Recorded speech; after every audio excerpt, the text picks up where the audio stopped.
Corona virus की पहली और दूसरी लहर के मुकाबले में तीसरी लहर ज़्यादा खतरनाक साबित हो रही है। इस वायरस की नई कितनी किस्में आई हैं, जानते हैं अपनी नुमाइंदा महविश सुहेल से, जो इस वक्त वाइस चांसलर प्रोफेसर जावेद अकरम के हमरा मौजूद हैं। जी महविश, बताएगा क्या कहना है इनका? जी बिल्कुल, कोरोना वायरस की थर्ड वेव जो है वो काफ़ी तेज़ी से फैल रही है। इससे पहले भी हमने देखा जो फर्स्ट और सेकंड वेव थी उनमें डिफरेंट टाइप के जो वायरसेस थे वो भी सामने आए थे। इस वक्त मेरे साथ प्रोफेसर जावेद अकरम मौजूद हैं, उनसे हम बात करते हैं कि सर अभी नए किस्म के वायरस जो हैं वो कोविड के सामने आए हैं, उस हवाले से थोड़ा सा हमें बता दें।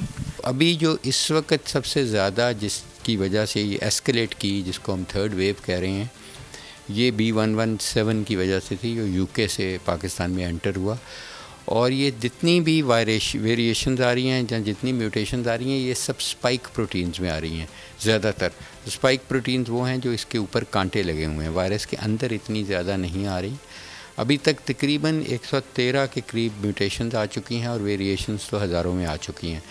और इसकी वजह से ये हुआ है कि वायरस का जो अटैचमेंट है ह्यूमन बॉडी को, जो सांस के ज़रिए एंटर होता है, तो ये लगता उन्हीं स्पाइक्स के ज़रिए है कि वो स्पाइक्स की जो लगाव है, अफिनिटी है टू ह्यूमन ACE2 रिसेप्टर्स फेफड़ों में, वो कई गुना बढ़ चुकी है। ये हवा के ज़रिए फैलती है बीमारी, एक से दूसरे को छींकने खांसी करने से इतनी ज़्यादा ये नहीं फैलती। जो ड्रॉपलेट्स हैं वो सेटल हो जाते हैं बहुत जल्दी, लेकिन जो हवा में वायरस जाती है वो कई कई मीटर तक फैलती है।